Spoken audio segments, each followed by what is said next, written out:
right. Hey, good morning, everyone. How are y'all doing today? Just want to come to y'all this morning and introduce ourselves. My name is Chris Alexa, and beside me over here, I have Justin Smith. And on this side of me, Kimberly Alexa. We come to you today starting our podcast. It's our first official podcast today. We're going to take this time right now to kind of introduce ourselves and introduce our company and what we do and kind of why we're doing this, right? And officially our name of this podcast is called People Bring Profit and Into the Storm of Hospitality. And we're going to dive in a little bit today to kind of tell you about ourselves and about our company and why that name is important to us, really. So the company that we run and operate is called Aspire to Be. Big things is thumbs up for us and the meaning of aspire to be, and I kind of want to pass this off here in just a minute, and let's see what we all think that comes to mind, what that means to us. But aspire to be is a name that we came up with, or it came to my head, because truly how we live our lives and how I live my life and our family lives our life, we're always trying to uplift people because we needed that in our lives in the past. So that's how we kind of came up with this, and that's our name of our company. And man, it's a special name to me. It means a lot. Kim, I mean, what do you think of that? Yeah, so you came to me, I don't know, a couple of years ago. Don't hold me to the time frame, but you said, I want to rename our company, and you were going through some naming, and you said, could I use the word aspire? And at that time, you weren't too familiar with exactly what that meant, but you asked me, is that a word that I can use? And I'm like, yes, that's perfect. That fits us perfect. Aspire, A-S-P-I-R-E, is perfect for our company because that's what we want to do. We want to bring people up, inspire others, lead others on.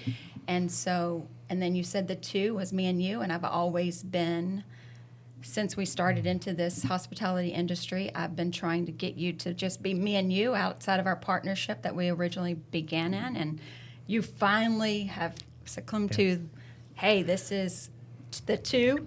And I'm like, yeah, that's it too. And then you just kind of, your creativity took on from there, and that's how we got Aspire to Be Hospitality Group, and that's what it means. Yeah, that's how it kind of started, and then Justin joined the company a couple years ago, kind of in that transition, right in that transition, and that's what we wanted to change the name back then because when we started this company, I don't know, 18 years ago, it was a different name, and we'll get into that a little bit later in a different episode. But and then Justin joined the company, so it's perfect timing when that happened. So what's it mean to you, man? I fell in love with this whole idea of trying to be better today than you were yesterday and taking a look at your losses and your plays of last week and really having a platform and being able to, through systems, use my creative mind and just kind of take that stance and cascade that down to people underneath me to just be better and better and better every single day. And those slow trickle moments when you're led by people who believe in it in a company that's literally that, words written on the wall, has mattered, and it just makes me excited to do what I do every day. I've been excited for this moment. We put so much work trying every single day to get prepared to have this conversation and share what Aspire to Be means to us, but it's truly how do we as a leadership team make every single person in our company better tomorrow than they were today and better next month than they were and develop them into leaders, and ultimately that helps us grow our company responsibly. Yeah. And That's awesome, And I think that's true, Justin. We were hitting on that name, Aspire to Be, and we push that to our management team, and we push that to our people every day. Like when people come here, they love the name or they love the logo. What's the thumbs up mean and all that? So it's a great time to kind of open that up, and especially when some new management or leadership comes to our store or comes to our office or applies for our company. And truly, that's what we do. We're not perfect, right? And we know that, and we try to aspire to be every day better today than we were yesterday. So, and that's what's, awesome about that is because our people that work for us are now doing that every day. And we do lose days, right? It's, I always say this in our company that, and not to put so much pressure on some, our leaders that, every day is a battle. And then you might win that war or you might lose that or lose that battle. It's a war, it's a long war, but every day you try to get up and win that battle that morning. And then if you don't, I mean, go back the next day and let's try it again. So, and especially in the hospitality business, because we know things are coming after us and, changing every day. So it is special to see that. So I love the name, and it's all over the place. And people ask us, what does this mean, And it just means awesome day, let's feel good about our day. Let's feel good something. So it's pretty cool that all kind of rolls. So, yeah. And I think the thumbs up is like the universal sign. I'm okay. I'm doing this. I've got this. Or I need help. I need help. Yeah, thumbs down. For those who are listening, it's thumbs down. I think that is true because, like in the diving business, and airline, people like, hey, they come up and you can't talk, but you got to regulate. And like, thumbs up, I'm good. So I think that's what it means. And it's funny that in our pictures, it's funny. Can you go back and talk about that because we had some transition and something started with me, and just I don't know. I always, I'm an visionary. And I just see things. But something came to me years back. I started taking this picture, and my thumb would come up. And I'd always say, why is my thumb coming? I want to put it down. I thought, this is so goofy. My thumb comes up. And this was years back. And then Justin comes and works for the company, and then he kind of starts taking pictures and doing the thumbs. And then we had a kind of transition right there at COVID, remember? And we had some great leaders leave our company. And then there was a lot of social pics that we kind of looked at when they left, and they were doing all thumbs up, and it was kind of me, and we kind of, I don't know, it seemed like provocative to me, like, look at Chris, we're thumbs up, and me and you caught on, and that's when we thought, well, the thumbs up is catching on. I think it's nothing other than a reflection of like how we operate here at the office. We're a positive, happy company. Yeah. And when you put the thumbs up, it's just, it's what we are and who we are. So it doesn't matter if it's here in the field, anywhere, who's seeing it. When they see it, they look at us and go, man, they're having fun. They're loving what they do. They're being positive no matter what. And there's a ton of, turnover and turmoil in our industry all of the time. So even if we can have a positive impact on someone who may have taken a next chapter or gone somewhere else, that's the kind of company we are. We're writing positive thumbs up playbooks no matter what. And that's who we are. And anybody who wants to replicate that, come on. That's awesome. I love it. Yeah. I love it. Yeah. It's a good gesture for our team. We take photos of our team members, and they just light up when they do the thumbs up. It just brings up their smiles, and so it's a good connection gesture for our team. So how are we going to add value to this industry? Because I think we all have a ton of experience in things that are not even restaurants, and we came up through the ranks, and there's just an insane amount of experience at this table for someone listening to us. Where'd you start working? Yeah, so where did I start working? Yeah, where did it start? Where did I start working? So I guess it all started with me back in the past, just growing up and working through a company. But I think it all real kicked into me when I was working for a furniture store. And that's where it started with me, is just working for a place and watching the owner being a younger guy, at that time he had 2 young kids. I didn't have kids. I wasn't married at the time, but, I think me and Kim were getting engaged at that time. And just seeing his life, it was like, dude, this guy's driving a nice Suburban and lives in a nice house. He coaches his kids at Little League. And I'm working like 6 days a week on every Saturday. And it's like, how do I get to that level? And there's some things in the past that we'll get into that really drove me to that. But that's kind of what started with me, is like, dude, I want to be like this guy. I want to own my own business. I want to dress how I want to dress. I want to lead a company how I want to lead a company, because I saw a lot of negatives in the way he kind of led. And it just, that's what started, man. It really planted a seed in my head, like, and I think we should all have mentors in our life, good and bad. Because the good, you want to be like that, and the bad, I don't want to be like that. A lot of people go, just pick one. I think you should have 2, because then you could kind of meet in a different, instead of just being totally like this or going this totally bad way, you kind of meet in the middle. So I kind of took the good and bad of a lot of different people. And I think that's what started for me, because I was driven to really want to spend a life with my family. But I understood too, I saw the work he put in at first. But then he kind of checked out and handed it to me, especially when I became the manager of the furniture store. And then, he fished every day, and then he lost grasp of the business side of it. And I, blew it up for him. And, sales are crazy, and just, a lot of great things happen in there because I'm a very positive person in how we led the company. And, so then I saw the negative side because he checked out. So that's why I kind of make sure I don't let go too much as we grow, so, but where did it start for you, man?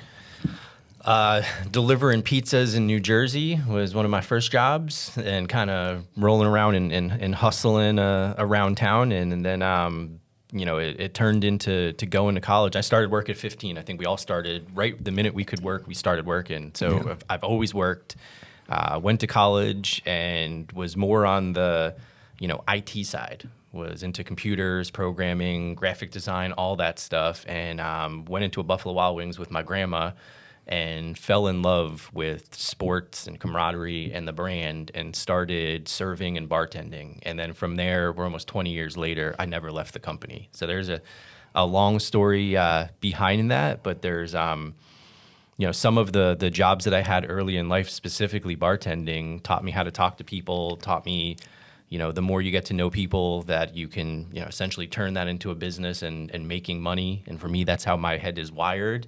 It also gave me exposure to just incredible people and mentors, as you say, throughout, and just being a student of where I worked. It sounds like you were a student of the furniture store. I was definitely a student of a B-Dubs for a long, long time. I think you were in a whole different world. You were a nurse, right? Yeah. How did? Yes. Where did it start with you, Kimberly? Come on now. So, looking back, where did it start? I always had a desire. I can't explain it, but there was always a desire to own our own business, to own my own business. My goal in life was to be a stay-at-home mom. That was my goal. But I knew that in the beginning, when I graduated from high school, I had to make some money. I was first generational to go to college. I didn't know anything about college. I was dropped off at SFA at Steen Hall by my grandparents. Didn't have a meal plan, didn't know a plan at all, but just dropped off at the front door and we'll see you later, Kimberly. Decorate your dorm. just Holy, go there's no course in high school for that. You were I remember those No. days. Yeah. And being raised by your grandparents, they didn't know anything about college either, so they couldn't even pre-think what I needed as a freshman in college. But I made it through college. I went through my freshman year at SFA, came home to get married. Somehow I decided, looking through the course catalogs at college, what do you want to be? Well, nursing popped out at me, and I'm like, okay, well, they have a great career path. They can make lots of money, which that's what I was interested in, was making money for my family. And I chose nursing, so I came home, graduated from Lamar University. Chris and I got married. He was still working as a furniture salesman, and I just turned to him At that point, and I was the said, manager. "You were the manager." So Chris, he needed a little shove to get out of the nest, and I said, "It's time. It's time. We're 26 years old. We have a little bit of money in the bank, and let's go. Let's do this." We didn't know what we were going to do, but the franchise business was so interesting to us because it had the playbook. Mm-hmm. We didn't have to come up with the playbook. It had the recipe, the playbook. All we had to do was follow the plan. And so we decided, hey, this is the industry that we're going to go into, the franchise. And then his stepmom and dad brought Quiznos to the forefront of our mind. And we At that time, they were super small. Like, nobody even heard of them in our area. It's just crazy how it all happened. Yeah, and so we just went and sat in a restaurant, and we, come to the conclusion, we can do this. We got this. You got that.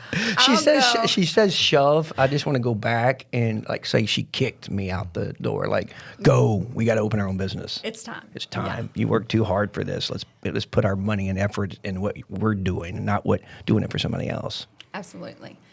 And so anyway, he went to Quiznos University, and I continued on as a nurse. And we decided to do our second location. And I kind of did nursing for a little while, part-time, and did Quiznos, correct? Mm-hmm, yes. On the weekends, Yeah. because at the time we still weren't making the amount of money We lived very frugal at the time because, I wasn't working. Yeah, and we had one child, and I was pregnant with the second one. Yeah. And so Where'd that child go when you were working? in the back in of the the playpen. back of house in the playpen, right? Yeah, we got. Yeah. It's so funny that Fingers crossed. he That's didn't starting eat a business anything. right there. Yeah, that's right what you beside do. the 3 compartment sink. I don't know, but we got pictures of that. It's, before cell phone video, I'm sure employees probably would have recorded this. Like, hey, she got a 6-month-old baby back here, No, not many years ago. It didn't matter, but anyway, that's kind of how my love grew for this industry, for the hospitality industry. Is that I just after we started into it, found a passion, found a love for it, and here I am. I think one of the things that you said at first, it was pretty awesome, is she did want to be a stay-home mother, and that was totally what our goal was. But when we opened our first Quiznos, and then we decided to open our second, well, Quiznos doesn't do crazy volume. It does okay. It did really okay for us, but it wasn't enough to support a stay-home mom. So she was thrusted into the other second Quiznos because she did want to learn the little business, because she did want to come up there on weekends, and she did help out, but she kind of just threw her in there. And at that point, it was like, okay, now I'm stuck here. And she ran that store. It was cool because we had competitive she had her store, I had my store. Her store was always, seems like, a little bit nicer, than mine. So, because she ran a really cool store. But yeah, so I think Probably had some pretty awesome systems in place. Yeah. that So what I follow to the T every day. Oh yeah, we there was y'all taught me this word SOP. There's a ton of that stuff. Just a lot of clipboards with stuff, and she'd come to my store. Where's your order guide? Let me find it. Find it over here, because I kind of live that life. But yeah, and that's one of the things too that I want to make sure that we get into, because I think it's important to people, because as we all travel and we in different communities and go to schools and talk, we do a lot of talks to people, and we're going to get all of that. This our whole mindset of being coffee with the bulls. What's that mean? And there's a lot of time we spend like that, and people are so intrigued about who we are and what we do, and really how we got where we got.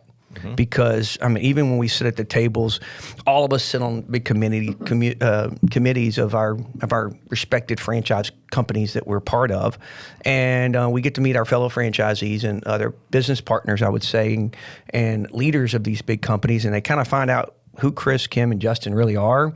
They're intrigued by that. And I get calls all the time. I've been on a ton of different podcasts. People just want to know me and want to know you. I want to know. So I wanted one day, or when we're going to have an episode of and where we shoot and we talk about our bio a little bit, because I think it's important for people to, when they start attaching themselves to us, they attach ourselves to us because first they see what we have and what we built, but then they're really intrigued from how we did it. And that's the whole purpose of this, is to kind of share our story.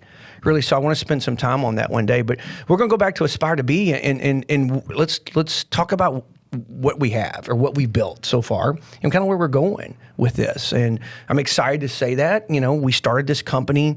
I don't know, me and Kim, like I said, bought into the Quiznos. We sold those 2, and then we kind of restarted. Now here we come. Buffalo Wild Wings, right?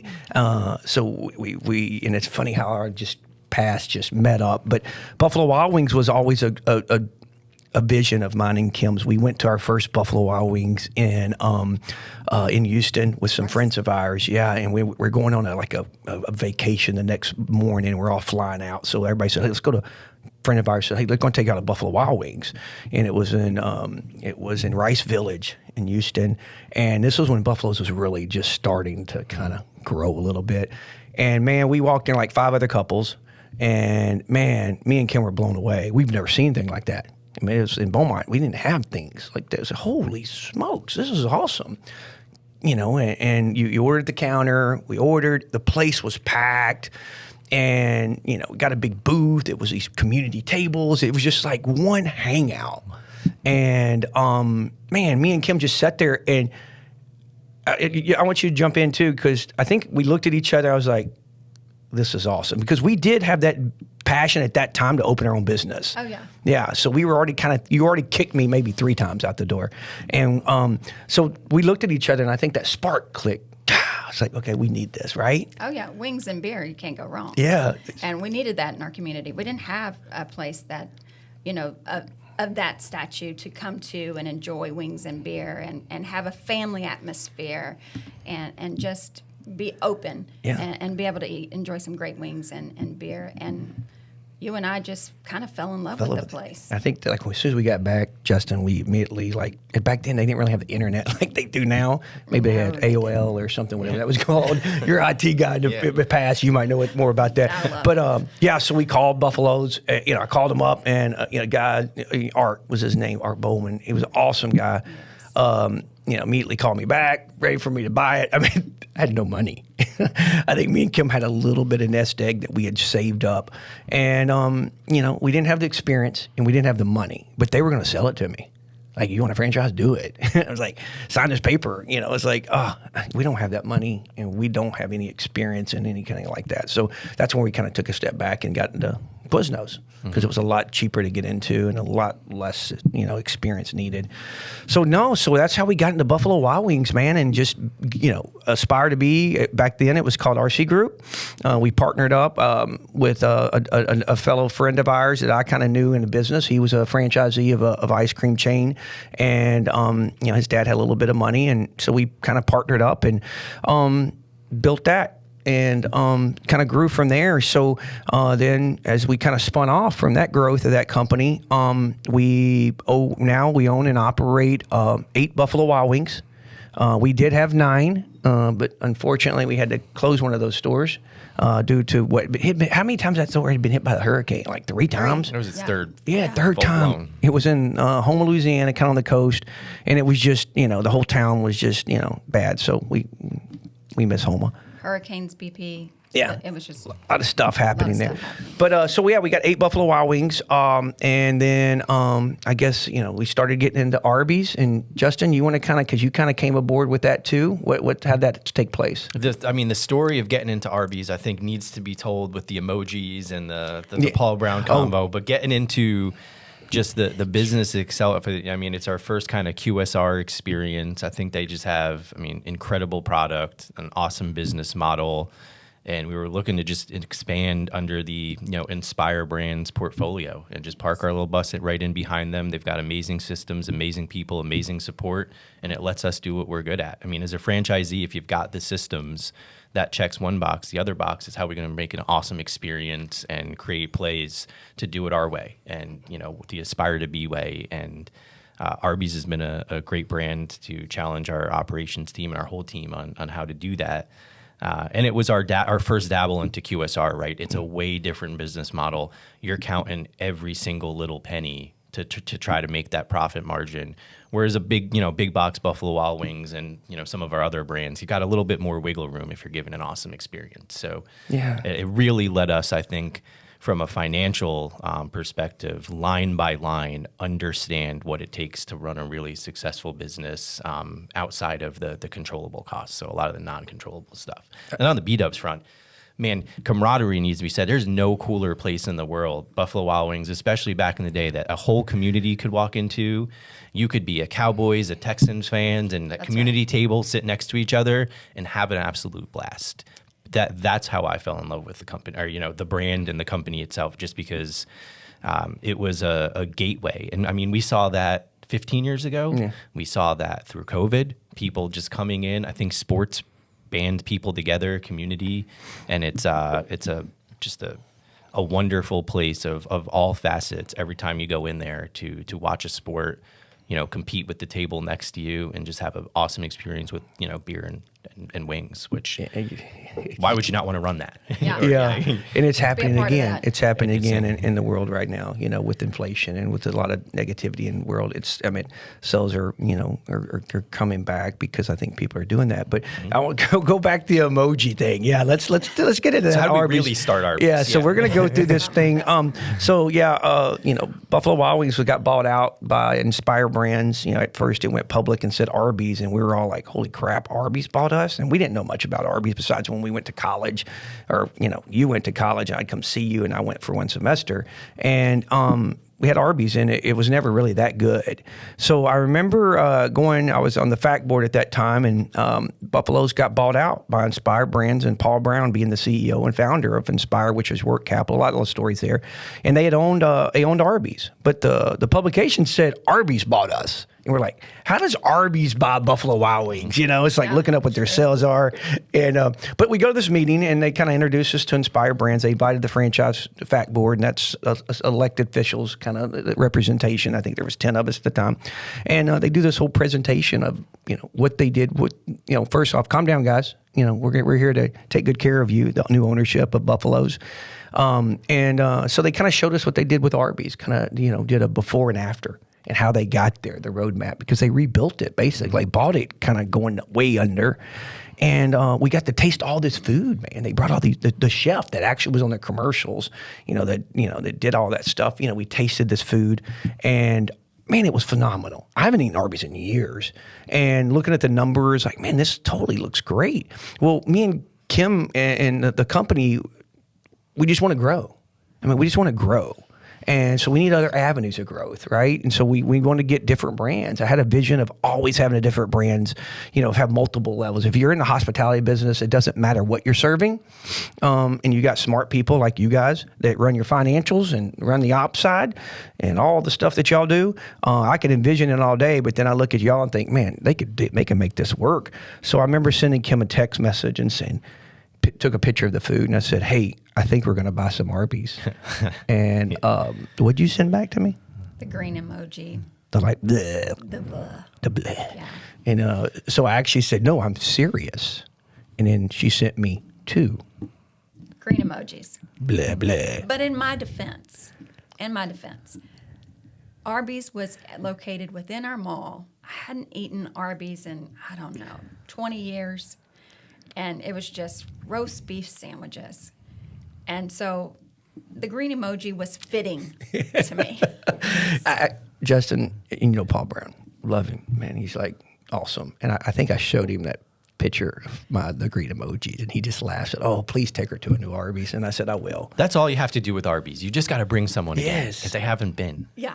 But little did I know he was going to share my text message with the CEO of Inspire Brands. Yeah. Paul Brown. Yeah, it was so you must have really liked that sandwich. Yeah, but it's funny. After I showed him that, I said, "Hey, when I fly back, I'm going to take all my team." They just opened a new Arby's. It was in Love's gas station, but still, they do a great job there. So I said, "Hey, we're going to load them all up, and I'm going to take the whole team." And I got some ladies that work in the office that are very, very picky. So we took them there, and I actually took photos of us sitting on this big. They have a community table and all our Arby's, and we got almost every sandwich, and we loved it. And I sent Paul Brown a personal text of us eating these Arby's sandwiches. And he's like, what did they think? I said, they loved it. Where did we sign the deal at?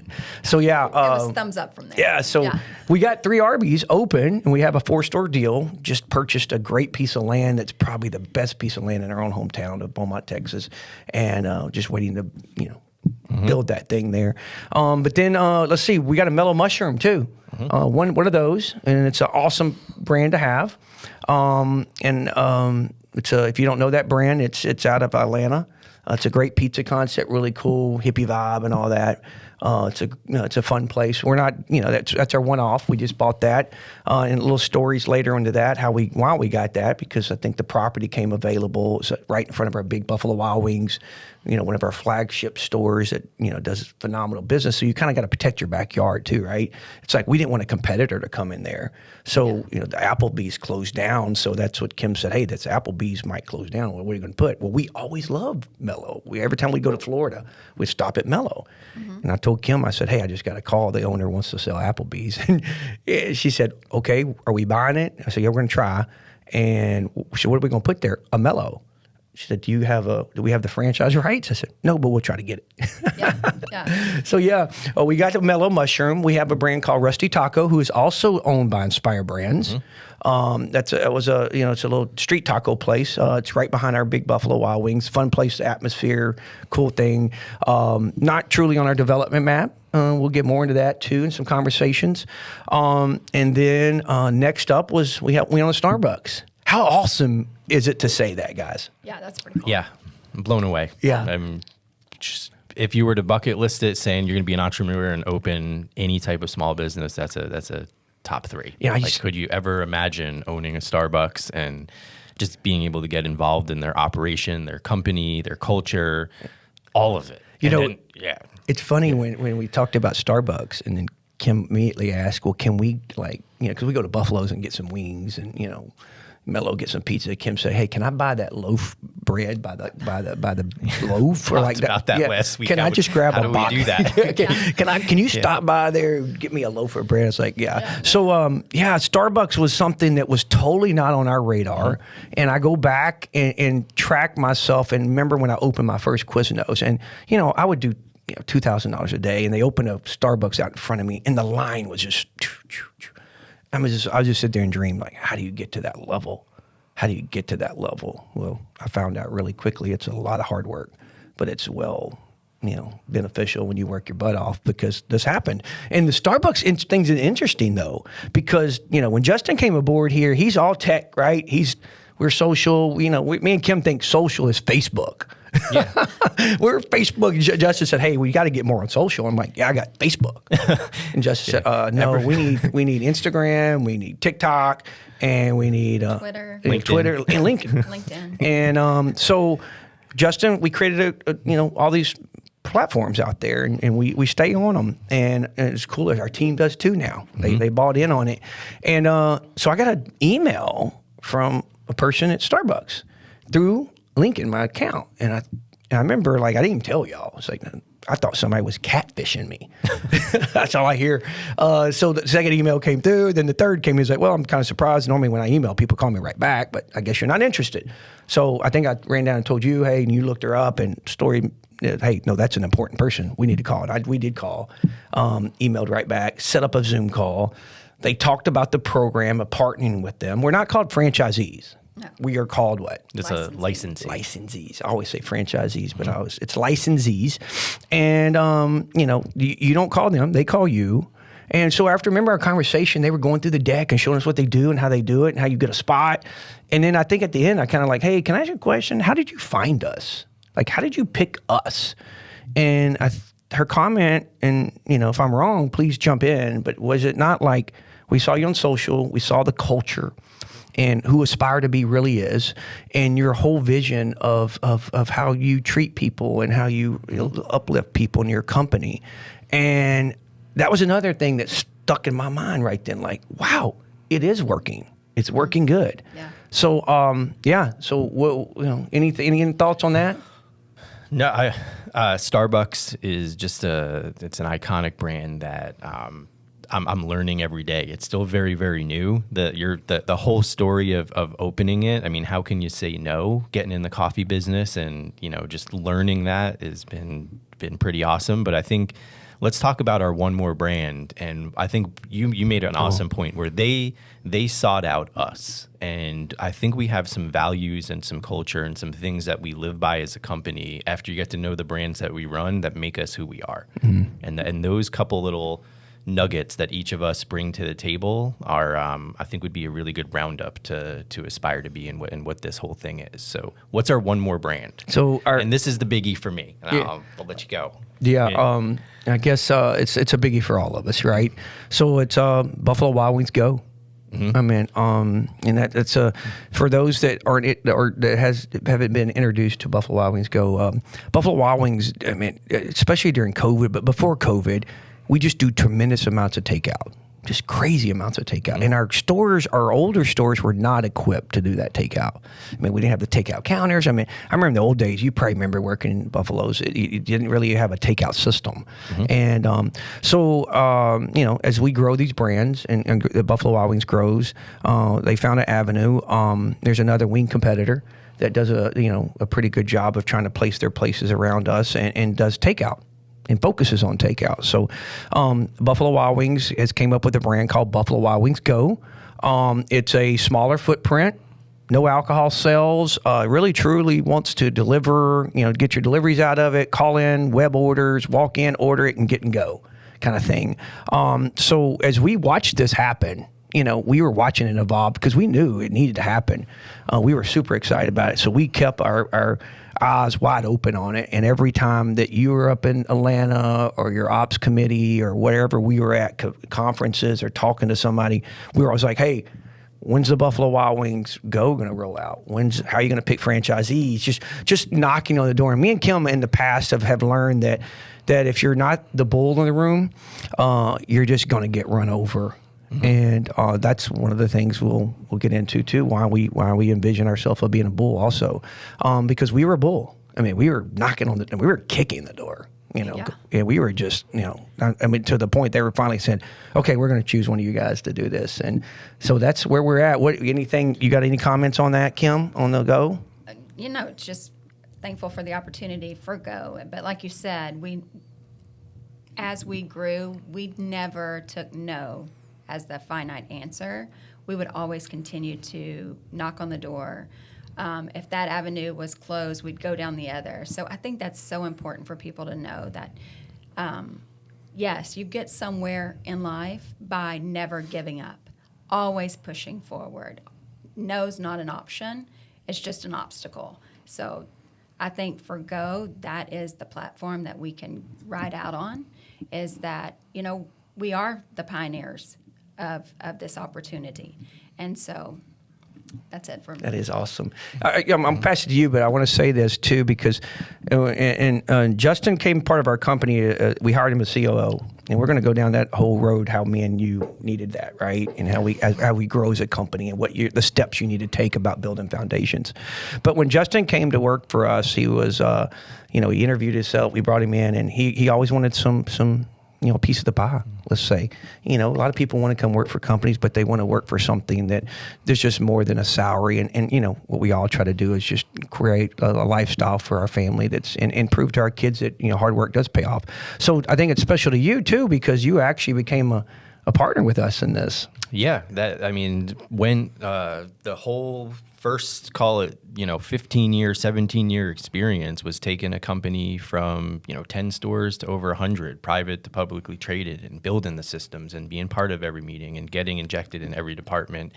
And at the end of that, just not being able to have that piece of the pie of the work that was put in. And that's not that company's fault. That was just the journey that I went on and the experience that I gained. So I always knew my next chapter was no different than when you guys wanted to start a business, was I want to partner with some great people, go all in, and, as a result of the hard work that we put in, that's what is going to set my family up and my future up. So that was a huge contributing factor, that door was opened, and there's still checks that need to be written, and there's still, you have to be able to do those things as well.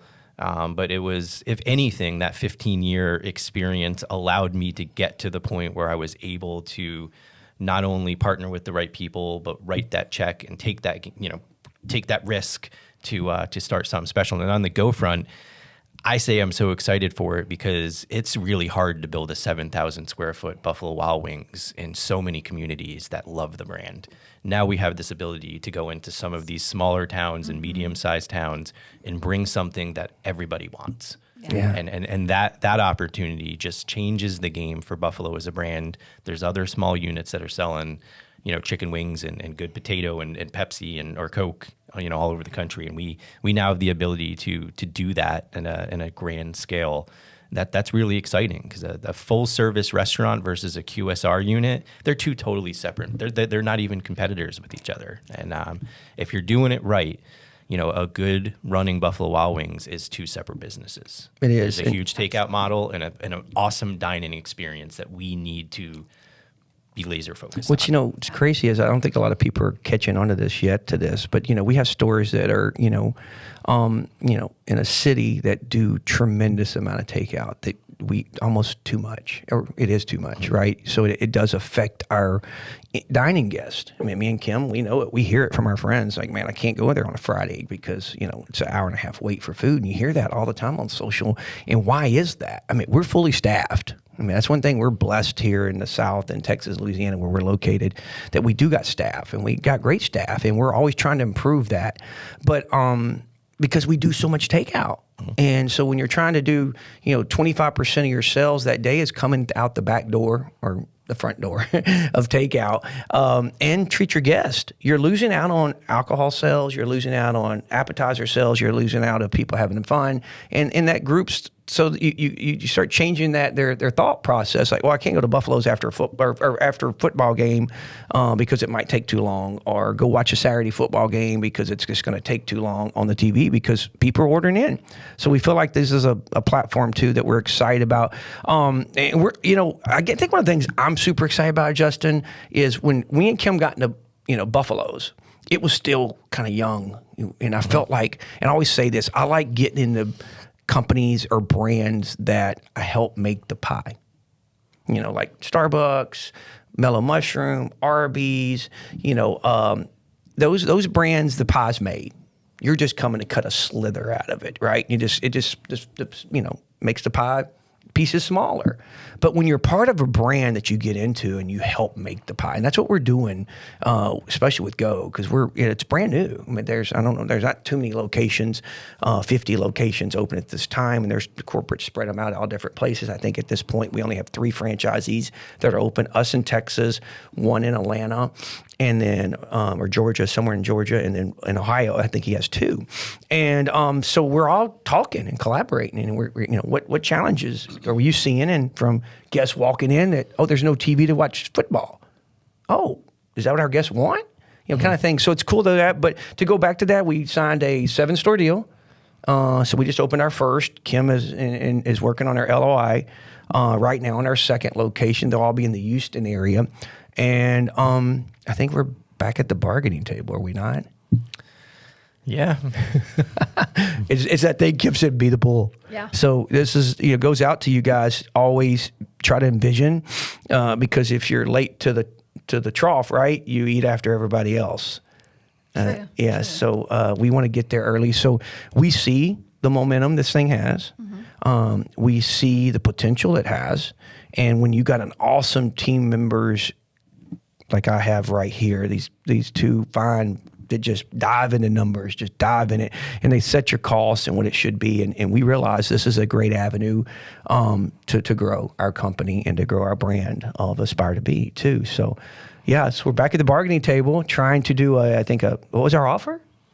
25? That's what we're hoping for. Yeah. I mean, and if you want to, the approach here is running right into the storm. Yeah. Like the title of our podcast and what we're going to bring to the table. Obviously, we're going to talk a lot about how our people drive our profits, and that's at the core of what we do. But this whole idea of going into the storm as we launch this thing, why don't you let everybody know what that means? Yeah, so people ask us, we got our shirts on today. Mm-hmm. You're going to learn a lot of that. We have our own swag. We pretty much wear our own shirts everywhere. Everybody in the office wear our shirts. Our employees beg for our shirts, and we got a merchandising center. But as we did our first 5 shirts, Into the Storm means a lot to me and Kim and all of us really, now that people really don't know the thing, what it really means. So the Into the Storm, how it come about is wild buffaloes or bison. Let's use the correct word sometimes, but I love the word buffalo because it goes with Buffalo Wild Wings. In the wild, when a storm comes, they see a storm, cresting over the ridge or what, the other animals, cattle or any other wildlife, they turn and run away from the storm. And you can imagine a storm coming and, you're going to turn and run. Oh, no. But the buffalo herd up as a group and run towards it. And the meaning of that is the storm's coming. It's going to come get you no matter what. So if you run towards it and run through it, you get through it quicker. So, the being uncomfortable, if there's pain or whatever might come in your storm, and this goes just not in the restaurant business of us buying stores, right? This is your life. This is life. We all have problems. We all have issues in our life, and not one person can say I don't think they haven't, in trials in their life. But, we turn and run because we cannot face it. So we run it, and you run through it, and you get through the storm quicker. If you're running away from it, the storm just stays on you longer and you endure more. So we use that for negative and positive in this company.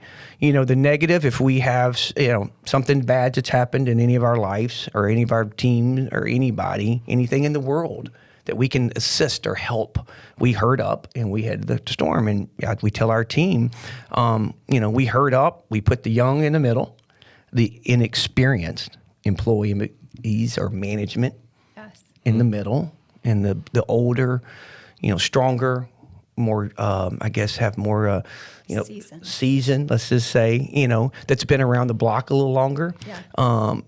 Can stay on the outsides, and when you tell those stories to your management team, and I'm very analytical. Y'all laugh about this, but I always tell stories, and when you tell them that story, hey, put the young in the middle and the new management in the middle, they're like, oh, I get it. So that's what we do. So, but then the positive side, right? The positive side of Into the Storm is like, that's a storm that's out there, meaning Buffalo Wild Wings go, and it's coming.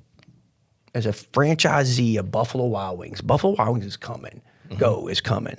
Mm-hmm. You can think, I hope it don't come to my store or come to my market, or just like you could think in the world, a competitor coming, right? Yeah. I don't want the competitor to come on. I do so well, the competitor's going to take some of my business, and but it's coming. So instead of running from it or turning your back to it, it's gonna get you, man. So you better just run towards it, and that's what we do. Everything in our life, from health to success to things that happen, into the storm, and that's a big thing that we have in our company, and I live by it. I mean, 100%. Do you? Yeah, I mean, as franchisees, we talk a lot about running the systems, but Into the Storm, you got to have playmakers. You got to have people that are able to take a whole lot of information or something that's happened for the first time and to create a play and rally everybody around that play and dive right in. And when you get through the storm, you're ahead of the rest. And I think we have a ton of examples, but that's a culture piece for us. And when we say Into the Storm, it's being able and willing to write the play on what we need to lead into. And I think we all have a different perspective a lot of times on what that play is, but what we can do is get in a room and put it on a piece of paper and call the play and make sure our team leads into that play. And that's, COVID, for example, we won the Values Award for how we approached COVID because of the playbooks we were willing to make on, day 2 of complete shutdown, of getting in this office and writing the playbook on how we're just going to be absolutely obnoxious about sanitation, safety, team, cleanliness, facility, takeout, curbside, and launch that and go all in on it and lead by example and dive into our community. And that's just one example of going into the storm. But that's the approach. If you're an entrepreneur or starting a company, you got to be willing to write those plays and execute them. Yeah. You always use the word, write those plays. I always use the word, hurry up. Hurry up.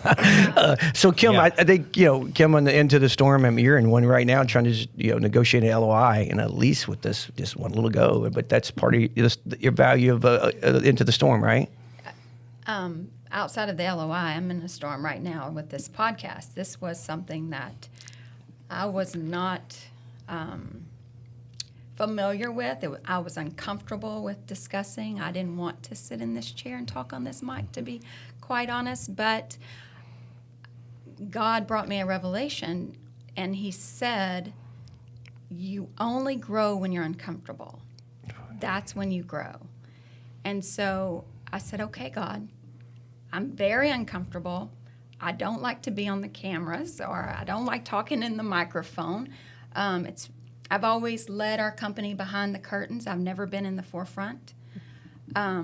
So this is my storm, and I'm heading. You're running, baby. Face on into the microphone. And, you guys rallied around me.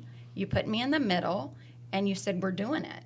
And so that's just another prime example of I'm running into the storm. I'm getting out of my comfort zone, putting myself out there in hopes that I help someone. And that was my aha moment. I might say something. I might pour into someone that will bring them up, will aspire them to be more today than they were yesterday. And so here I am. I'm into my storm. That's a prime example of our company. That's what we always do. That's what, like you say, we put the weaker leaders in the middle and we rally around them. That's what I've always done.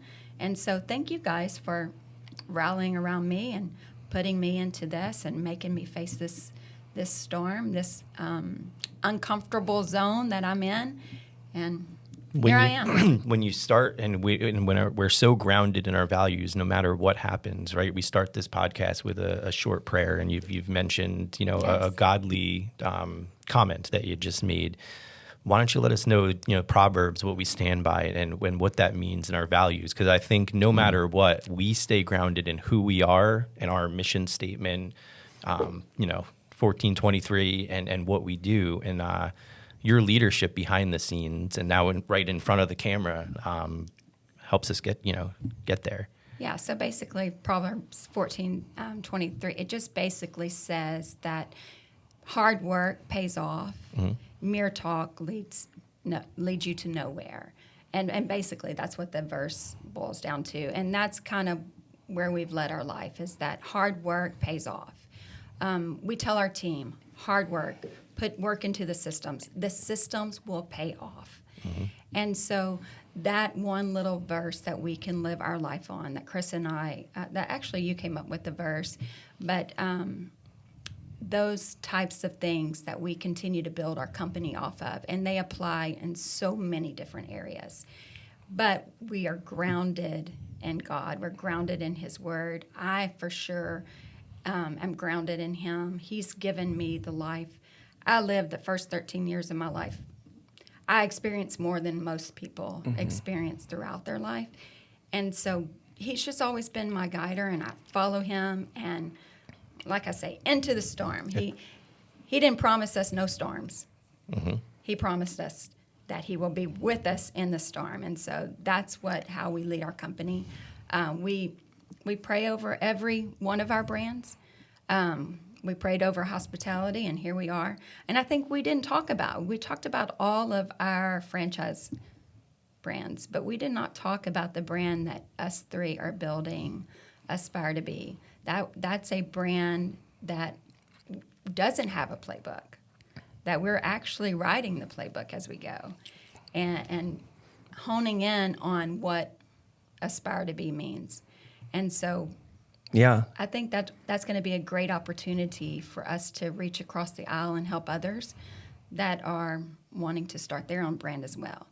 Yeah, I'm glad you said that too, because it is important to us. I mean, these brands that are hung up on this wall over here, and believe me, they're everywhere in our office, right? There's a flagpole. I get picked on about the flagpole out there and we'll go way into that too, but we got a flagpole. I actually need to get a bigger one because it's got every one of our brands on it, and we're proud of that. But, you know, we also are proud of Aspire to Be and what it means to us, and the passion and love and what we have. And it's funny that I see pics all the time with your kids, and my kids are now, you know, just loving the thumbs up and Aspire to Be, and they hashtag it. It's really cool. So seeing the brand take off is super, super awesome. And just where is it going to lead us? We don't know. I mean, we would love to see, you know, you love to see the future, what it looks like. I can envision what it looks like, but I hope it comes true. So we'll get a lot more into that. And I think it's important, Justin, the Proverbs 14:23, the into the storm. Every small business or every entrepreneur or any person that wants to do something in their life, they have to have a target. You know, you have to, and that could be a word, it could be a saying, it could be, you know, whatever it might be, a goal to have. And I always say this, you know, you got to envision your possibilities and your potential. Right? And when you set these words, or Proverbs 4:23 gives us a great work ethic, into the storm gives us a great meaning to teach others. And last we go into it is that, you know, we're kind of getting the name of our podcast is, you know, people bring profit. You know, however you want to bring that up. But that's the thing right now in this business that a lot of people forget. I mean, we can go out and build the finest Buffalo Wild Wings, right? The best TVs, the best atmosphere that you could possibly build. But the people that work in there are really what bring the profit. The building does not. You can have a building, but you have no good people. Nobody's going to go in it and spend money. And the people that come and spend money are the people that bring our profit also too. So a lot of entrepreneurs or business owners and corporations in general forget that the people is the most important thing.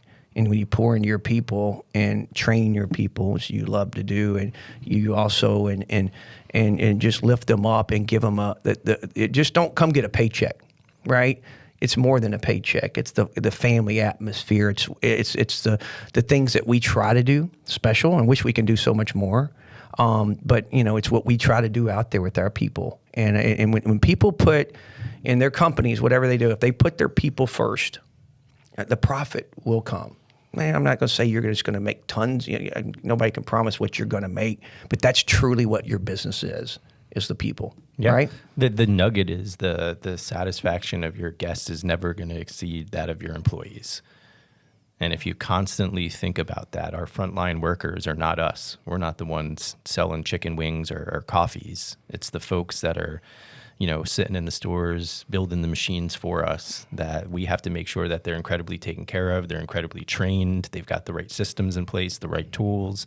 And that's a huge nugget. And when we say people drive profit, it's really making sure that our people are the focus and they're equipped to do the job, so our guests have an awesome experience in our stores versus our competitors. And that's the recipe for me when we think about people. Yeah. Yeah, and people driving profits, it just gives our team members always a forefront thought of, hey, I can pour into my guest. And yes, they do bring profits. They are driving profits. Our guests do drive profits.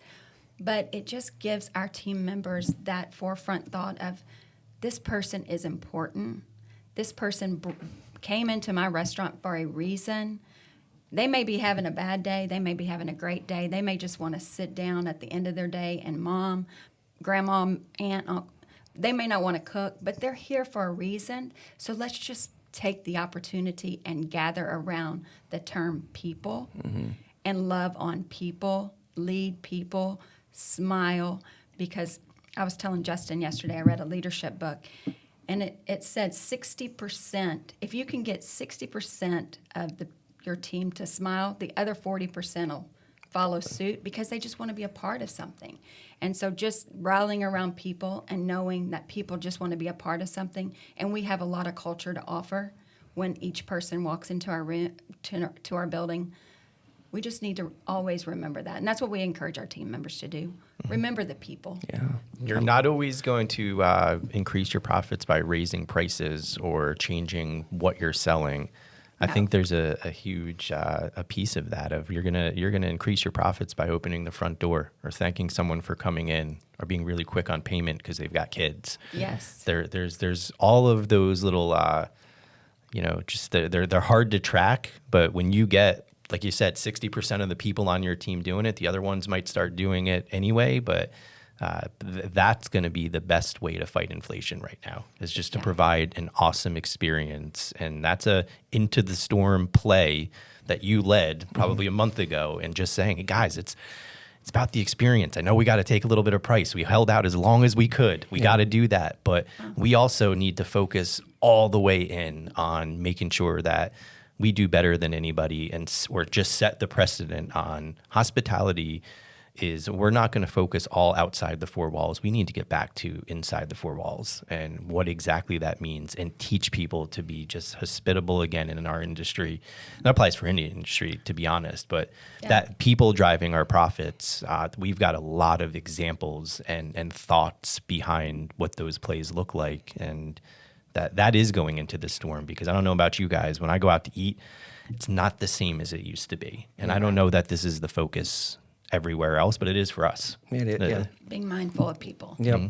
And I think, to wrap this up to this first, shot here, I think that, we're going to get a lot into that, and I'm excited to be able to share our stories and share our visions of what we do. If anybody's out there that just wants to pick, we have a lot of people want to pick our brains all the time. Yeah. So we thought, okay, I can't have coffee with everybody, and I can't take we a sure call. try, but we try. I'm at our local Starbucks, which we own that one. We would probably make a lot more money because we're there all the time, and having coffee. And we're going to share some stuff that way, share a lot of content that we do in our life and how we live our lives and how we run our business and how we see things happening. And I feel like, from three people, 2 guys and a girl, that started this company way back with nothing, And we're, you're going to hear our bios coming soon.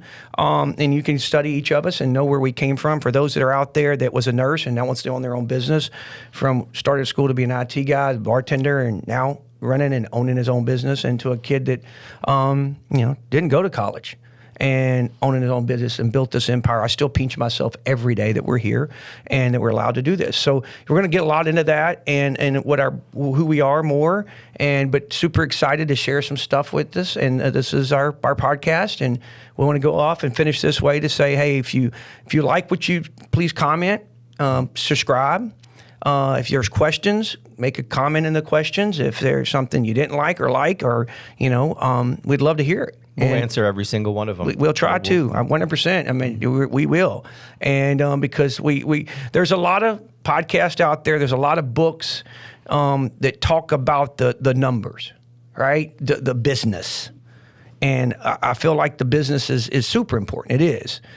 But the people forget about the business on the other side of really what hospitality, running a company, envisioning things, and other little trinkets that I feel that we dominate at as a team, and how important it is. So again, thank you, and Justin and Kim. This was awesome, and I can't wait to see where this goes, man.